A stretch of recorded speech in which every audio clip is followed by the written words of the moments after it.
Oh my gosh, how the room is getting full.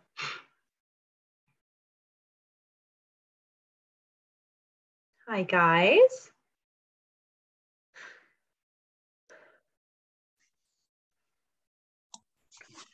Thank you so much for being with me here today. Today, we're going to be talking about using social media, all kinds of different social media platforms, and why it is so important to be using social media. It's my favorite topic to speak on and my favorite thing to coach. So lucky you for being here today and getting to hear it. Social media for a lot of people is sometimes scary, sometimes annoying, sometimes not so fun, sometimes just completely not on your radar. So we're going to talk a lot about how to kind of change that, how to use this as a tool, as a resource. I think a lot of times people have a very negative connotation about using social media, whether it's stuff that you're making up in your heads about how people are going to look at you, how people are going to think about you. Also, sometimes getting in your head about like some of the more annoying parts of social media that you yourself might be experiencing that you're like, I just don't even want to use it at all. But I will tell you that using and incorporating social media into your business world is very, very differentiating. It makes a huge impact on your ability to promote yourself, to be out there, for people to be able to find you. Primarily and especially having a Facebook business page and several other kinds of business type pages on the social media platforms makes it so that you are legit in the consumer's eyes. We are at an age now, a time period now of technology where if somebody tells me that I should go and work with Chrissy Colonna, I'm going to go look for her. And if I don't see her on any kind of social media platform, I'm not interested in working with her. It's just the reality of today. She's not like for real. She's obviously not in tune. She's not connected in a way that I, as a consumer, would want my agent to be connected. So there's a huge disconnect there, especially with this newer population of people who are purchasing homes, which is who? Which generation? What was that, Pam? Sorry, had to unmute. Millennials. Millennials. Yep, the millennials. And they're all about social media and they understand the importance of social media, even if they are not using it themselves. But you will find that even the boomers generation are looking for agents who have that technology because they themselves may not be comfortable with it, or they are. But all of them realize the importance and the necessity of it. So just because you have personal feelings about something doesn't really mean anything, because you have to make sure that you are where your audience wants you or needs you to be. Does that make sense? Okay, so let's talk a little bit about that. I'm going to pop into the chat box today's slides, and I'm hoping that you guys have access to it. I'm going to try. So that way you have the slides yourselves if you want to click on them, if you want to keep them for after the class, but otherwise just stay on task with me. And I just need to make sure I'm sharing the right screen. Okay. All right, so let us begin the discussion. Why is social media so important to your business? There are a lot of reasons. We just covered it a little bit, but it helps you to stay connected to, updated on, and in touch with your sphere of influence and clients. I gotta tell you, like before there was social media and the ability for me to stay in touch, even if it's just from like a watching perspective, with people that like all the people that I have ever met in my life is so different from like back in the 80s, the 90s, the 70s, and earlier than that, where you only had access really to the people who you saw on a day-to-day basis, or that you had their phone number to do that with. Everybody else kind of like fell off the radar. You know, I was like, oh, I remember when. Now I can continue to stay in touch with and watch like people's kids growing up. And it's just amazing how much information and an ability to stay impactful in people's lives forever. It's just so different. It also allows you to leverage the information that you see that your customers are posting as opportunities to reach out, because you want to still be doing those voice-to-voice and face-to-face communications all the time with people. And so it's just an easy breezy way for you to find something to talk about. It's one of the biggest hangups of like making those phone calls is like, what am I supposed to say? It's so weird that I'm calling. Well, go find the reason. It's all right there in front of you. You have everybody's life script right in front of you. It allows you to build new connections, expand your sphere of influence, show that you're a local person and a real estate expert. And it also, from my perspective as a coach, the biggest thing is that posting your real estate activity shows that you are a productive and hardworking real estate agent. I say it all the time to the people that I'm coaching personally, where it's one thing to be telling them that I'm in real estate now. It's another thing entirely to show it to them. Okay, you have to be serving it up and showing it all the time. Highlight your success stories so that people will understand why they should hire you. And it also allows you to develop your own personal brand. So we'll start with a conversation about LinkedIn.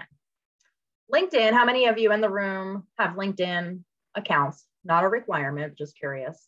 Okay. LinkedIn is kind of like an online resume, and it is a way for you to network and build like those business kind of communications and connections. It really doesn't feel quite as invasive when you connect with somebody on LinkedIn the way that it does if you want to be friends on Facebook or if you want to follow each other on Insta. Does that make sense? Okay. So it's really expected to be kind of business connections, and most people don't have any qualms at all about connecting with you that way. What's nice about it though, is that because it's very business forward, the first item that they see is your work information. So it's kind of like handing out a business card as soon as you guys are connected. What's important here is to try really hard to connect with peers from like before. So maybe you don't necessarily want to be friends with them on Facebook or on social, but if you can connect with them on LinkedIn, then you have like your old high school friends, college people, previous coworkers from your past lives and other professions. And it allows you to create a positive online first impression because you can ask for recommendations, you can get reviews, and people can speak on whatever business experience they've had with you in the past.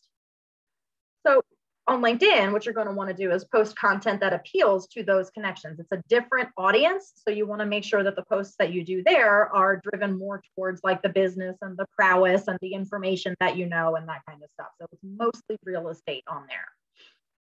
And it would be important then to join and create groups to try to reach local community members.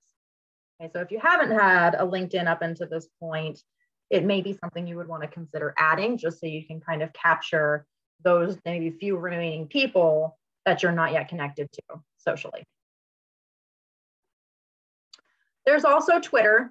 Anyone in here have Twitter accounts? Yeah, okay. I personally do not. For me, I just never really like got into Twitter, and I don't really see like how good the real estate application of it is, but you know, to each their own. That's why there are so many social media platforms. If it's your thing, great. But with Twitter, just like with everything, you have to consider who those people are. Consider your ideal clients, your value proposition, and what would actually be engaging to the sphere of influence that you're connected to through Twitter. Using an image with your tweets is important because tweets with images actually see a 5% higher engagement rate. So that we give you some suggestions on like what type of content and how much. So about 20% would be like blog or website content you would want to put in. 20% would be maybe sharing of other people's content. 20% would be you sharing your own marketing material and talking business. But then the remaining 40 would consist of personal interaction, small talk, commenting, and networking. Very similar to the structure that we suggest for you for other social media platforms too. There has to be a mix of both business and self in all of it, okay? Tweets with hashtags can actually result in 100% more engagement than those without hashtags. We'll talk about what hashtags are and why they're so effective a little bit later. So if you have a Twitter account, try typing your city into the Twitter search box to see who is tweeting about events near you, and then you can expand out to those users. And keep in mind that tweeting can be very similar to cold calling. So your goal is to start the conversation without selling yourself. Just acknowledge and engage the user, what they're saying, and lead into asking questions and stuff. So that would be the best recommendation for using Twitter for your real estate goals. But to be honest with you, there are other social media platforms, I believe, that work a little bit better to that end. Okay. Your personal Facebook page. Between this and the business page, this is my favorite thing. This is like the now moment, and at the same time, Instagram. So we're going to talk about those both. Your personal Facebook page should be used heavily for prospecting and lightly for real estate marketing. So you do want to become Facebook friends with your clients. Now, the time frame that you do that is sort of up to you. I personally don't like to become friends with them the second I start working with them because they get very judgy about what I'm doing, like with my off time. Shouldn't you be looking for houses for me? I'm like, no, not really. Not at this moment. The system is doing that for you. But it's entirely up to you at what point you decide that you want to be friends with them. But definitely by the time you're finished or having settlement with them, that would be the time to make sure that you guys are connected on Facebook so that you can continue to monitor what they're doing as they're moving forward. You'll also want to check their Facebook timeline before you start your calls. So you guys know you're supposed to be doing 10 live interviews, 10 live interactions every single day. And our suggestion to you is to just kind of work from the A's to the Z's and get through them all. And then using Facebook to kind of pop those 10 that are scheduled for the day in front of you and look to see what they're doing. And that gives you something to talk about, their recent vacation or a promotion, or maybe it just keeps you from talking about something that's very sensitive. Okay. Use this also to look up birthdays and then making sure you're taking all those online celebrations offline. So you can text or you can call or you can mail a card. Okay. Just yesterday, I did a happy birthday video to somebody who was formerly in Accelerate a couple of years ago. And she texted me back and she says, I was already smiling before I even opened it to hear what you said. So it's like that kind of impact is so much different than if I just hit the happy birthday button on Facebook. Okay. So taking that online stuff offline. Yeah, my stepdaughter was super sad at the beginning of her birthday this past year because she got a happy birthday video from Steph the year before. She's never met Steph before in her life, but looks forward every birthday that she's going to get a video from Steph. So now I have to text I don't know what, so you got to tell me her birthday now because it's not on my calendar anymore. So that's why it got skipped. We don't want to disappoint Abby anymore. So yeah, little videos like that. And it took her like 2 seconds to make. It was literally just a video of her going, happy birthday. Like that was it. And now every year she looks forward to the video. So little things like that can have a huge impact. Huge. And I didn't even know how impactful it was apparently until I missed it the next year when she's like, Abby is devastated. And I'm like, oh, dang it, now it's too late. Yep. Anyway, poor Abby. Comment, like, interact with your clients so that you're staying in front of them all the time. This is really, really important. Not just to the people who are on your news feed. I mean, like, I really want you guys to get that out of your head. Use Facebook as a tool to be able to reach every single person that you're friends with and connected to on it. Your news feed only shows you the people who you interact with most or are most likely to interact with. But that cuts out a huge portion of people who you're friends with on there. So you have to make it a point to specifically go to those people's pages and make the comments and like things and interact with them. It is important to share your posts from your business page, but only the ones that tie to you personally. And I've recently seen some people who are posting like articles and just social media graphic after graphic onto their personal page. And it drives me crazy because your audience, the people you know and like, and people who know and like you in your life are being annoyed. Okay. So you have to remember who your audience is. They don't want to hear that from you all the time. So you have to be really careful about which content and how you're spinning it on your personal page. So like those opportunities that include you specifically, like helping a friend or family member buy or sell, if you're in like doing something in the community or at a real estate event, or a funny story or a glimpse into the life of a realtor, which is the ones I really hammer you to do, is like, where am I at today? And what am I doing now? And just like you in the moment, living your life as a real estate agent is what reminds people in a very gentle way that that's what you do for a living. And then continue to post your own typical life moments. This is your personal page, be personal. Birthdays, family pics, pet pics, exciting moments, all that kind of stuff, so that the clients that you are friends with on Facebook get to know you on that level. That's okay. You know, some of us have built lifelong friendships from those clients that we worked with. Okay.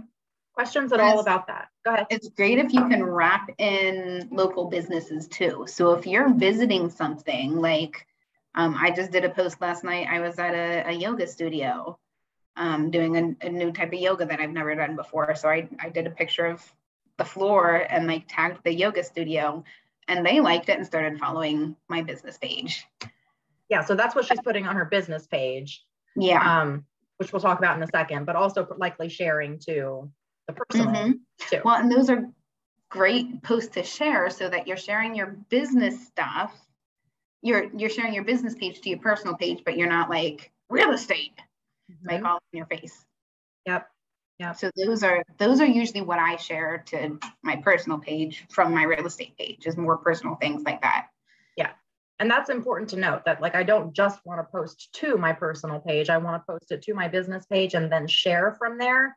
Because then, as you guys have probably seen it on your own news feed, that it says Chrissy Colonna has shared Chrissy Colonna's real estate post. And so it ties back to it without her having to say this was a real estate post or that I am a real estate agent. It's already kind of reflecting that. Okay. Now, I will say, keep your personal page friendly.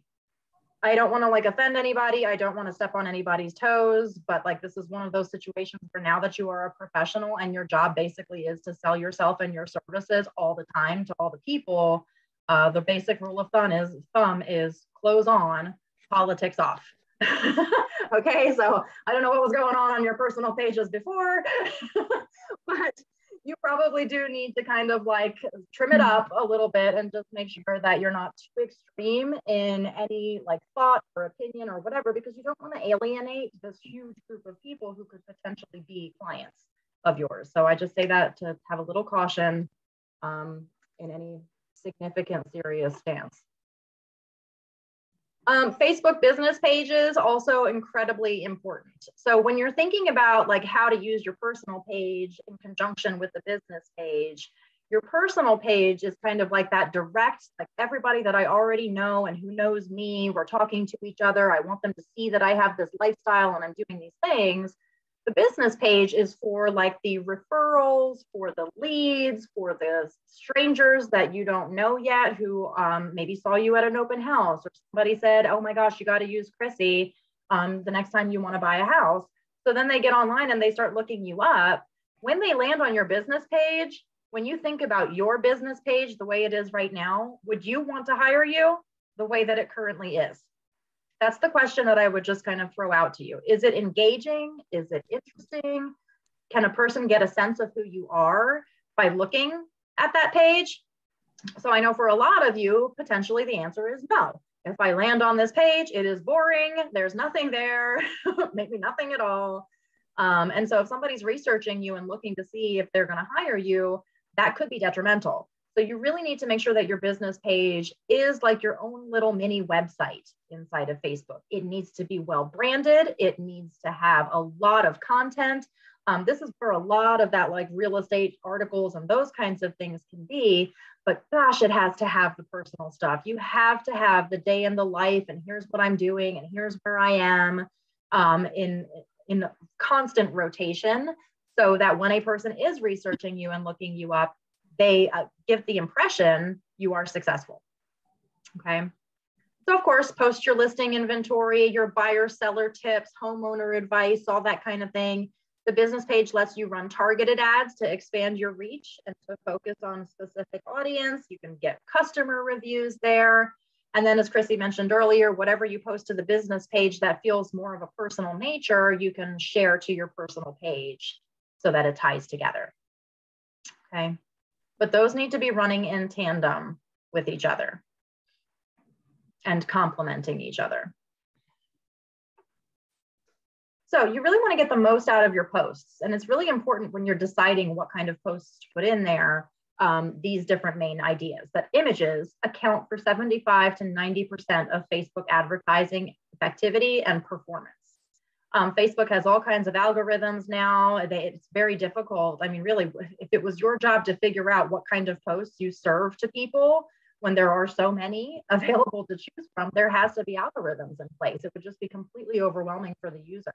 So images are high priority. Have images in your posts. Videos are high priority. So those would get served up more likely than just standard text posting. I want you guys to think about yourselves for a second here. We're in a brand new world now where people are actually reading videos. I didn't think I was ever going to say those words until a couple of years ago, but how many of you guys actually watch videos with the sound off? Me? Anybody else? I can't see, Chrissy. How many? There's a good bit, yeah. Yep. 85% of Facebook users are watching videos with the sound off. Why is that? Any thoughts? Why do you do it? Usually I'm laying in bed and Jim doesn't want to hear it. He's usually asleep. Why else? Why else would people in general be watching videos with the sound off? Who knows? Some of you guys are doing it. Why do you do that? I'm in public. You're in public. Yes. Most of the time you are in public. Yep. Or you're watching and you're not supposed to be. You're at work. You're at a 9 to 5 and you're not supposed to be playing around on Facebook and watching reels. So the sound is off. So now we're seeing this like emergence of videos. How many of you guys pay more attention to the videos that have captions? How many of you are reading the videos? That is me. If your video doesn't have captions, I'm probably not watching. Okay, not watching. If it doesn't have captions, I'm not watching because my sound is off and I get bored of trying to read your lips. So off I go. So that's how it is, right? You guys have to be knowledgeable and aware of these trends and these things that are happening. So even with the reels, even with the TikToks, if you really pay attention now, you will see nearly all of them have captions running at the same time. Okay. So those captioned videos can increase video view time by an average of 12%. This is older statistics. I would guarantee you that's probably higher now. And 20% of videos are actually live broadcasts. How many of you guys have embarked on doing a live video? Anyone? No. No, chickens. Okay, so here's the other thing with lives. I am an overthinker. If I'm doing like a video and I'm not doing a live, I'm going to do that sucker like 30 times before I actually feel okay with posting it. I've been like doing this training on Zoom that I have to record, and it's like a 30-minute like segment thing. I've done it 4 times. And it has literally taken me 2 hours just to record, and I'm still not happy. And when you get to be pro level like me, I don't record it again unless like there's a person that showed up in back of me or the dogs start barking. Like it is what it is. Yeah, I'm like overthinker to the max. But when I do a live, like it just has to be what it is. Has to be what it is. That's right.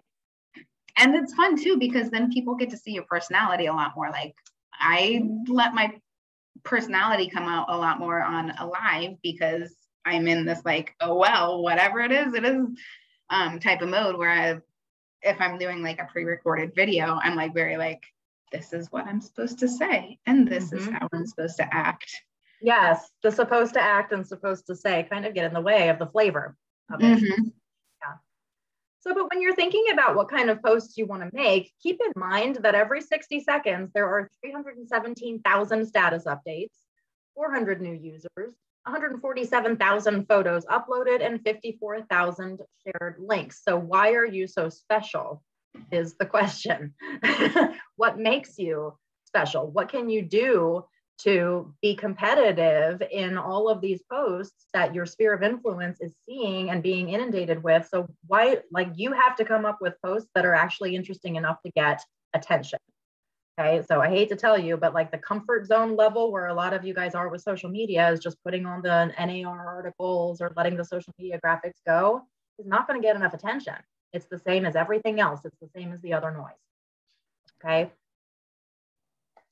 So Instagram is a little bit different because it is a great way to sort of mix up both work and personal life. So you have to decide if you're going to use Instagram, do you want to use your personal Instagram account and just kind of use it for the purpose of real estate or just incorporate real estate into it? Or do you want to actually create a separate business account completely? I actually have a personal account and a business account, and I kind of wish that I just would have had the personal account because I'm not terribly good about keeping up the business end of it. See, and I'm opposite. I just have a business and that's it. Mm-hmm. Yep. So yeah, and I mean, ultimately, my point is that I wish I just had one to manage and not two. However, which way that goes. So yeah, but the main difference here is that a business account is public. And so everybody would be able to see it for the most part and be able to follow it. Whereas if you have a personal account that you're using for real estate, you may want to consider going public with it because otherwise you're not going to be able to get the reach that you can with a business account. It's going to be very limited. Even using the hashtags make that like it won't show up for the public to see. So that's kind of why you have to decide what you want to do there. Well, and the other thing that I like with the business is I can connect my business Instagram with my business Facebook. So when I post to my business Instagram, it automatically goes to my business Facebook. So I don't have multiple accounts to keep up with. Like I still do some stuff to Facebook that like I can't to Instagram, like articles and stuff. But for the most part, when I'm doing like pictures and stuff, whatever I'm doing on Instagram, I'm doing on Facebook because it's usually two separate audiences. Mm-hmm. It's usually not the same people on Instagram as Facebook. Mm-hmm. Or the people, if they may be the same people, but they're more active on one platform than they are the other. So you definitely want to be in both places. Instagram really emphasizes mobile use and the photo and video sharing. Okay, Instagram is very candid, it's very real, it's in the moment, it's 100% photo and video based. You can't really just put up a text kind of post the way that you can in Facebook. So that's why it's very like integrated like that, with people being able to sort of be part of your life. Now, Katie says that she's heard that Instagram is actually better for business purposes. I think it's a personal preference. I mean, I truly do, because the audience is different. Well, to be honest, whatever you use more and use consistently is going to be your best bet. Like, as long as you're doing it consistently, because, you know, there's people that'll like be real active for like a hot second and then like will ghost for like 2 months. Like that looks like you're doing great in your business. And then you just went on like a 2-month vacation to the Bahamas and don't have cell service. So the more that you're like on and off and on and off, and like you see those big gaps, that's not great. It's better to be consistent. So whatever you're gonna be more consistent with. Yep, absolutely. Your best one.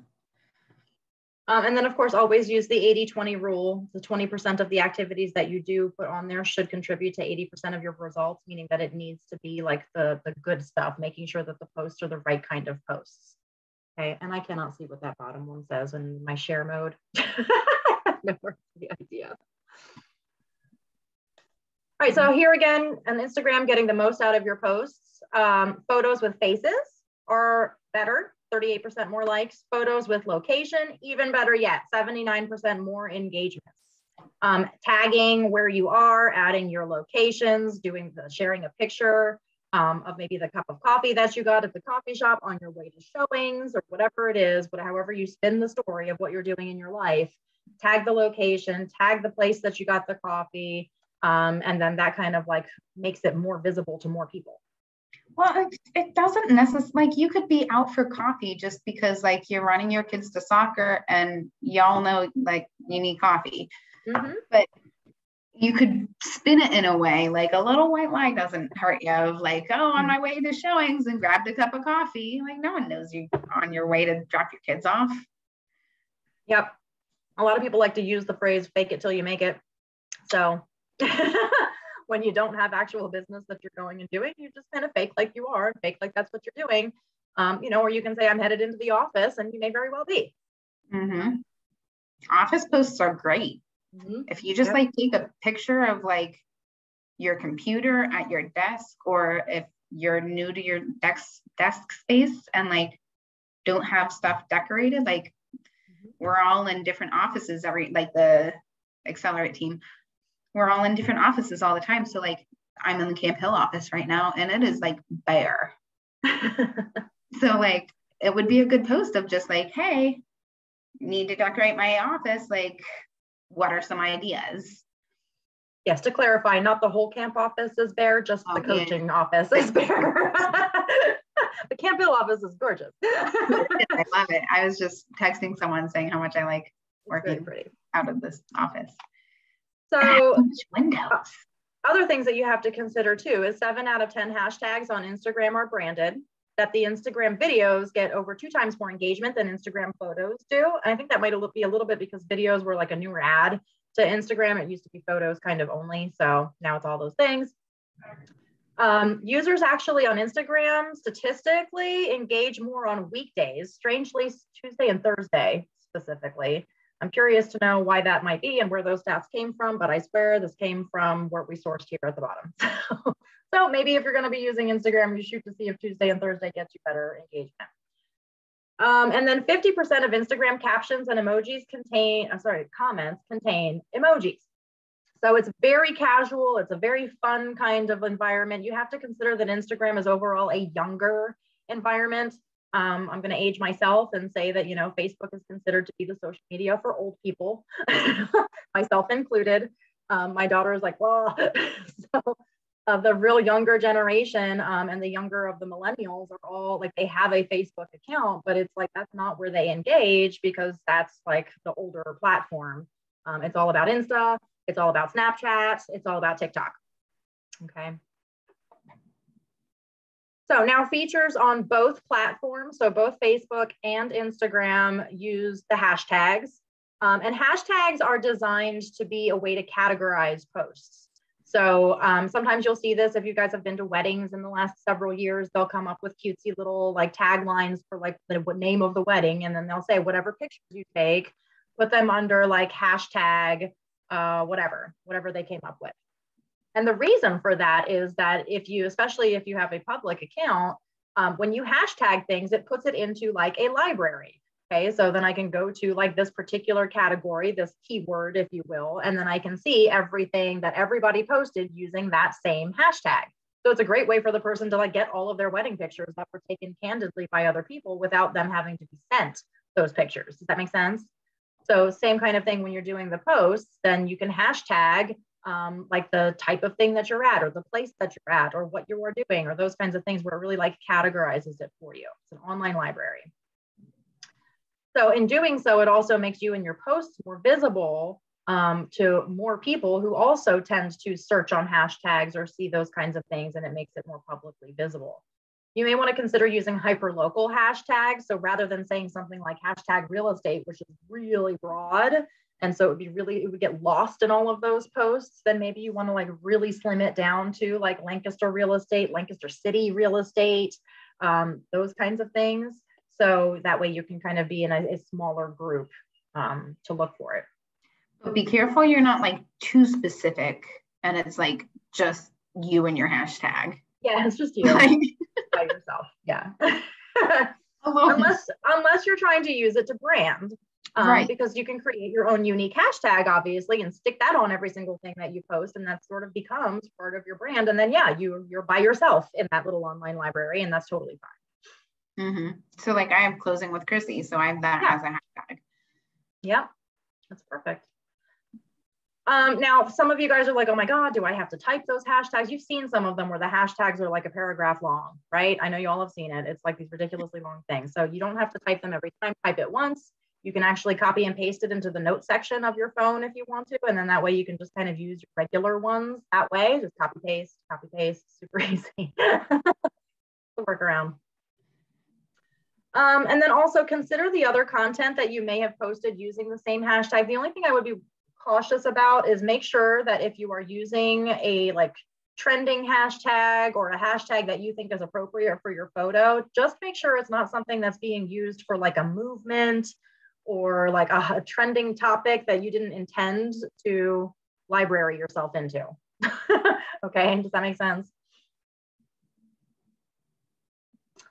Okay, so talking about going live that Chrissy had said earlier, live streaming is a great way to grab the attention of your followers. It's a great way to connect while you are live. Your followers actually will get a notification that pops up in their face that says, hey, Pamela's live. You know, click here if you want to go see what she's talking about. And for the most part, most people don't. You know, if I get a notification like that, usually at that moment, I don't have time to go see what you're talking about. I'm like playing around on Facebook at a time that I shouldn't be or can't be looking at, you know, live videos. So it's important that while you are live, the people who can and do watch you live get to interact with you, but that is also important that you save that as a permanent video on your actual page.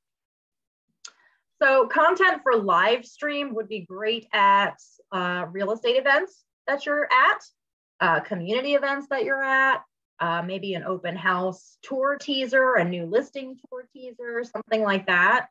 Not everything should be live and not everything should be scripted. It really just kind of depends on what the content is and do you think that somebody would be interested in that? Okay. So how do you create a new live post? You would just go in as if you were going to write a post and then choose live as your option, and it will count you down 3, 2, 1, and it's a go. So everybody gets notified you're on. Don't sit around waiting for people to show up. Just start talking or just do whatever it is that you're doing. They'll come along. Stories is another thing that both platforms share. So does everybody familiar at this point with how stories work, what stories are? For a little while when I was teaching this class about 2 years ago, like nobody knew what I was talking about. So it required a lot of discussion. But does anybody like not really know what stories are about? It's fine if you don't. Just tells me how deep to get in. Yeah, we have a couple people. A few people who need the deep. Okay. Okay. So stories are a little bit different. I think at this point, we all know that a post that goes on is like a static thing. It gets placed onto your personal page or your business page. And if I scroll down forever, I would see every single thing that you ever placed there. Stories is more like a candid in the moment kind of thing. They only last for 24 hours. So it's kind of stored in a very different place. If you were to open up your Facebook app or your Instagram app, you would see that the posts scroll like statically on the page, but then there's a whole line of people who have stories up and you have to click on their faces to see their stories. Stories are very short, small little snippets of things. It's either a video that's on for about 10 seconds or so, or it's a video that somebody has recorded very quickly, or some kind of post that they decided to share, but that they don't want to stick on the page forever. Okay, so it does not show up in the news feed. It does have to be manually accessed by clicking on like the icon or the face of the person who posted the story. Younger generations typically will check social media daily and constantly, and they do spend a lot of time in the stories. And because they don't want to miss out on anything. So it just kind of is like the moment by moment of what somebody might be doing. So how do we get to use that when it comes to real estate? The focus here should be like in the photo or the video, minimal text, but definitely the tagging is important. That's called mentions in stories. So tagging where I'm at, tagging who I'm with. You can also include hashtags if you want to, and it'll put the little hashtag sign with the words on it. So next time you have the opportunity, go into your social media and click on some of those stories and just see like what people are doing and using it for. Stories now have even evolved to the point where somebody can like swipe up to get more information. They can swipe up to get to your page, your website, to something that you're selling, to your listings MLS, even possibly the listings website, if you wanted to use it that way. In terms of how to use that for real estate, think about that as maybe like a behind the scenes of an open house. I really like it for open house because open houses are like a one and done kind of thing. So it's not like, it's better almost to have it as like a not forever, not permanent kind of post. So if you use that as a story, like the quick teaser for it, the behind the scenes setup, you just being at it, whatever, it can all be on a story and then disappear, you know, by the end of the next day, leaving room on your page for like the other more static activities. Sneak peek of a new listing, a day with your buyer showing properties. I actually have an agent in the Hanover office who's like primarily story based. So I had to tell her that I thought like she should at least get some of that statically on the page because it didn't look like she was doing anything, right? When in reality, she's out there constantly doing showings and doing all of this and doing all of that. But because she does it in the stories, it disappears and then nobody knows she's actually doing anything. So day in the life of the realtor, feedback, you have the opportunity to do polls. with the stories, so you can get some feedback that way. You can also make some of them, like turn them into a highlight. And a highlighted story allows it to be viewable for a little bit more than 24 hours, and it actually features it then on your profile. So maybe if you're promoting a contest or featuring a new home community or featuring a new listing, things like that. Other ways that you can use it to be fun, sometimes I think of those kinds of ways also, is that on the business page for the story, you know, it's like National Day of this or that a lot of times. One of the things that I thought of one time was like National Sunglasses Day can be fun. If I'm doing showings that day or just for the heck of it, then you can do a story like multiple times throughout the day wearing different sunglasses. And so that's not the kind of stuff that you would want to have stuck on your page forever, like all those posts of silliness, but they can still be engaging and fun and communicating with your clientele and with your audience, but not like being stuck with it there all the time. Does that make sense? Okay, so stories are short and they disappear. Just a moment of your life.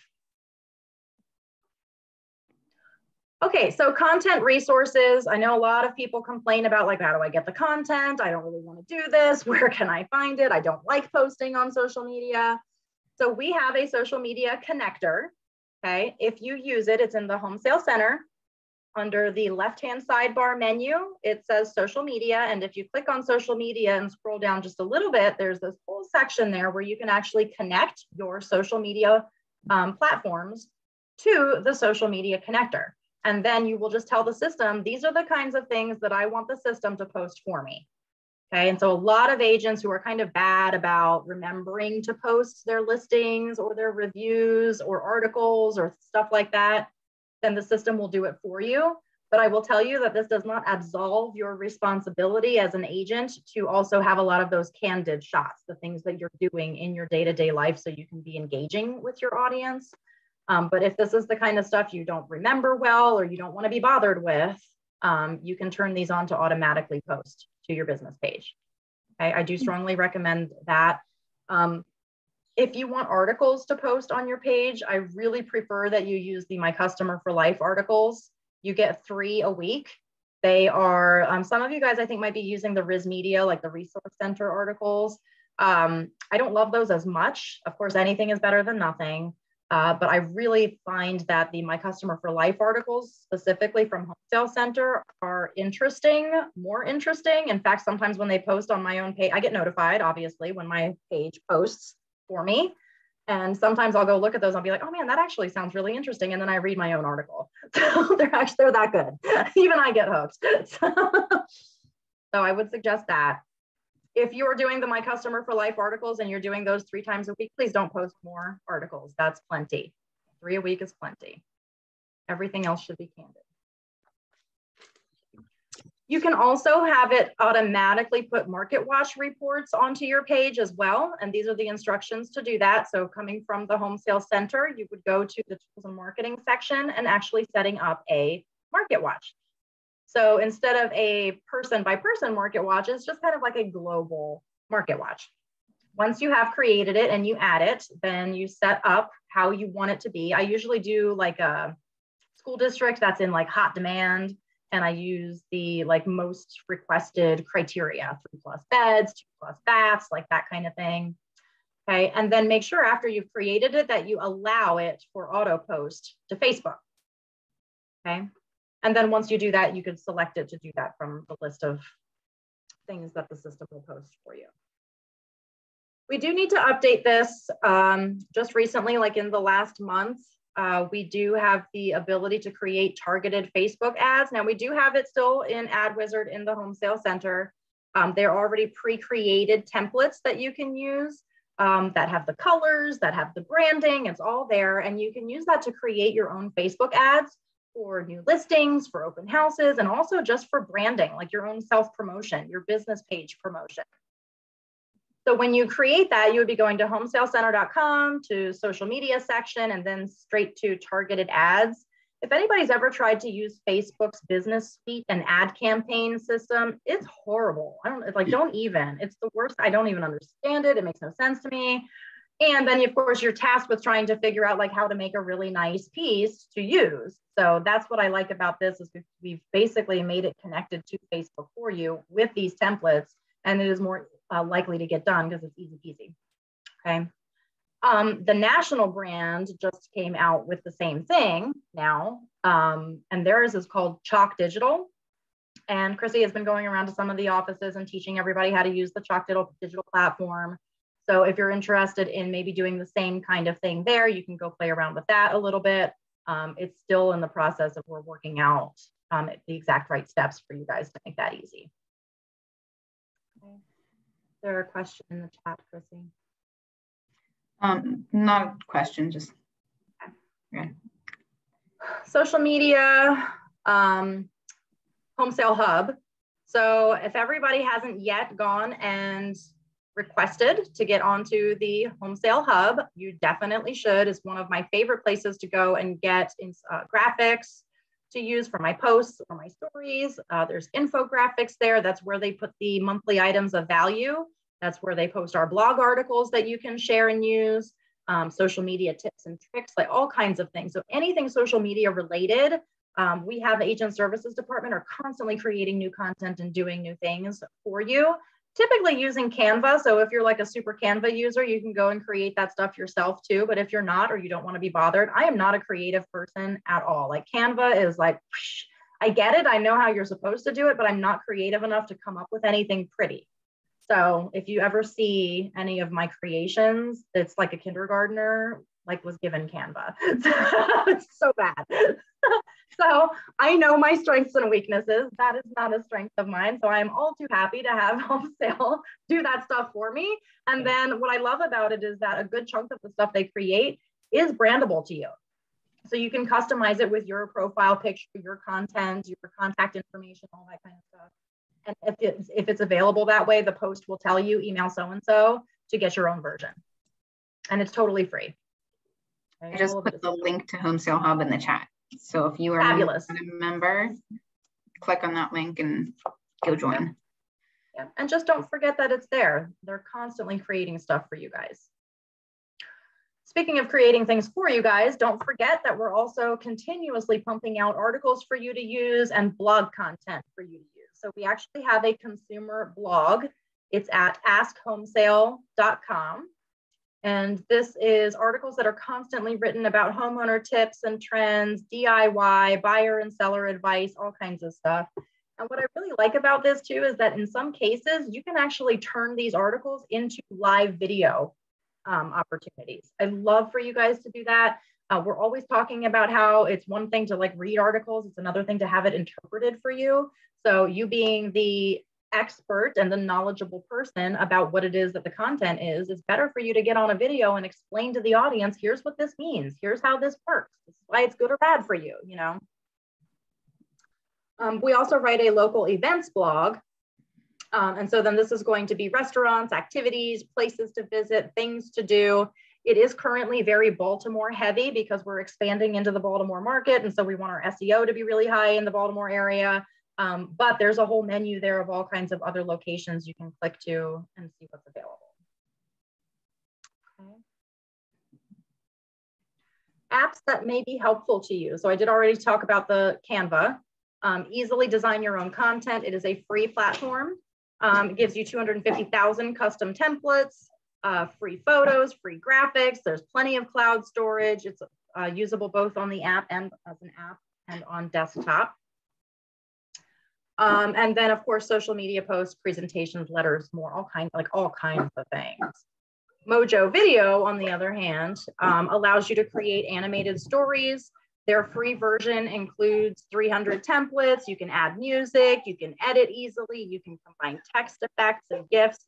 I'm gonna be honest with you though, you can use Mojo Video. I find that TikTok does the same thing. Sorry, just one second.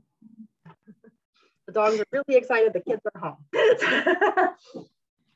So yeah, TikTok does a lot of these very same things. So regardless of your feelings about TikTok, if you just specifically use it for the video editing features of it, it's actually remarkably easy and also free.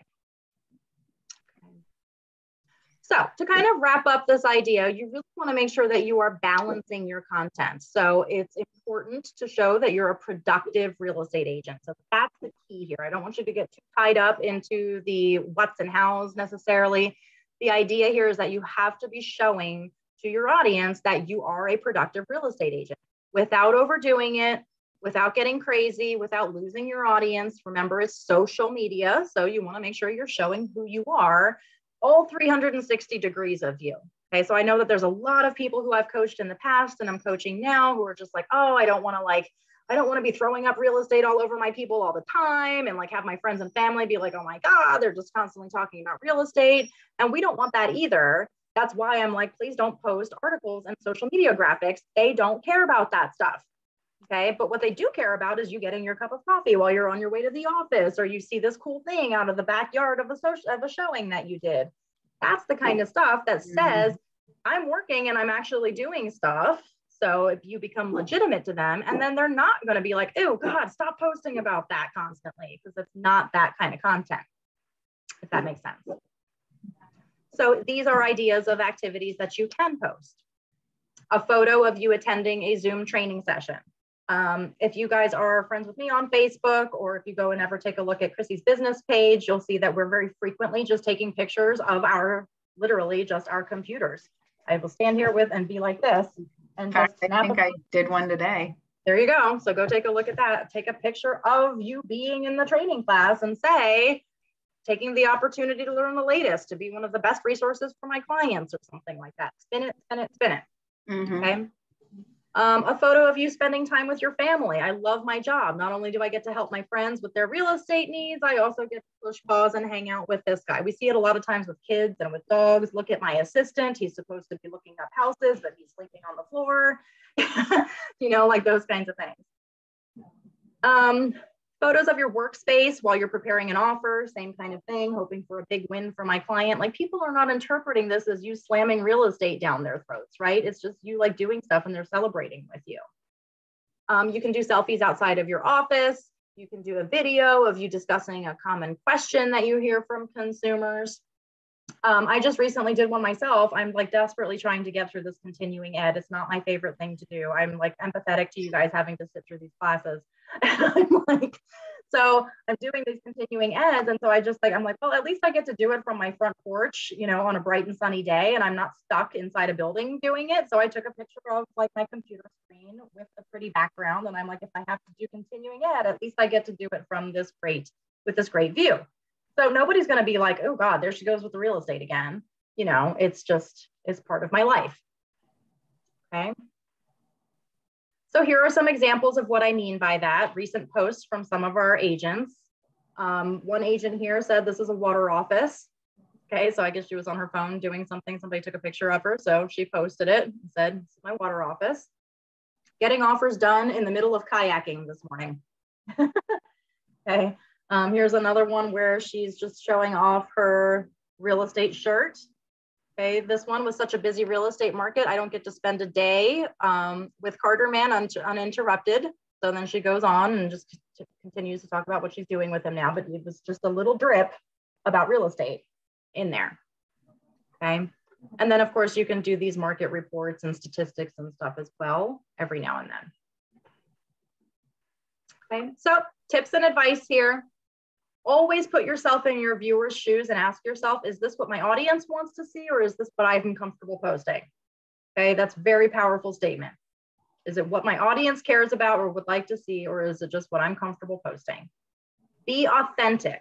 Real is better than perfect. Very similar to done is better than perfect. Just do it. Okay, be yourself. Everybody who interacts with you knows what you're really like in life. So why are all of a sudden are we trying to put all of these like filters on the things that we're saying and the things that we're doing when we post it to those same people? Okay, they know how you are. They know what you say. They know how you act. Okay, start now. The only way to get social media savvy is to start and keep practicing. I can promise you that. I know Chrissy has been through this. I have been through this. Every person. No one is born naturally like, I love how I sound. I love how I look. I love what I say.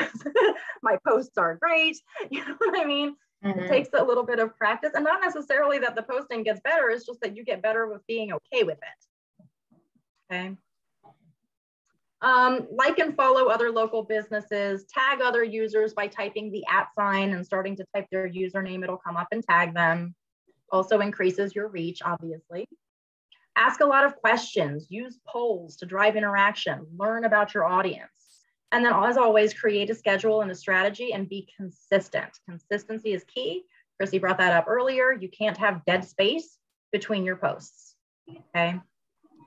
Some of you guys have told me in the past, I don't really post all that much. So I feel like it would be weird if I started posting now all of a sudden about real estate. And then it's going to be, and then you can't go on to continue to tell me that not only are they suddenly going to realize you're posting more than you ever did before, but that also they're going to think to themselves, oh my gosh, all he ever does or she talks about now is real estate. And I can promise you 100%, nobody cares that much about you.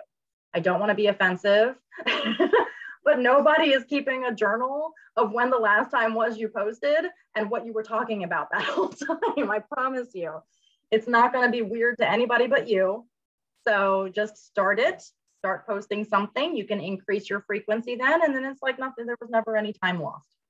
One of the biggest things to remember with social media is you can't go to MSU. Like, this is one of the biggest hurdles. We all start making stuff up and saying, you know, I never posted before. They're going to think that like now I'm just shoving it down their throats, or they don't want to hear from me, or I'm not doing anything with real estate. So what am I actually posting about? Don't do it. You're overthinking it. Just put something out there. Mm-hmm. Now, keep it professional. Like, make sure things are spelled right and it's professional, but just put stuff out there. Mm-hmm. Start putting yourself out there. You're not going to be able to build a real estate business unless you're putting yourself out there. And the definition of putting yourself out there changes over time. You know, it used to be that we would pick up a giant phone book and start calling all of the phone numbers in it and cold calling them. That's how you put yourself out there. Now it's social media. Now it's videos. Now it's door knocking. It's all these different things. So you just kind of have to get over that hump and add it to your list of things to do and cross it off. Thank you all very much for listening to me prattle on about social media. Do you all have questions, concerns, things you would like to bring up or talk about that are social media related that maybe we can squash or fix for you? Are you going to send us a link to this PowerPoint thing so we can download it and take a look at it again? Yep, there is a link in the chat, but then afterwards I am going to send you the PDF version in an email. Okay, great. Thank you. Yep, you betcha. Anything else? No? Okay, well, I'm excited to see what you guys end up doing with your social media.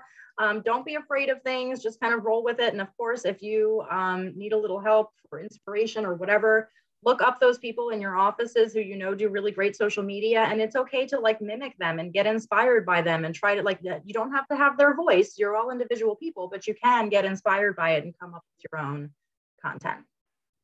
All right, have a wonderful afternoon. We will see you next time. Thank you. Thanks. Bye, guys.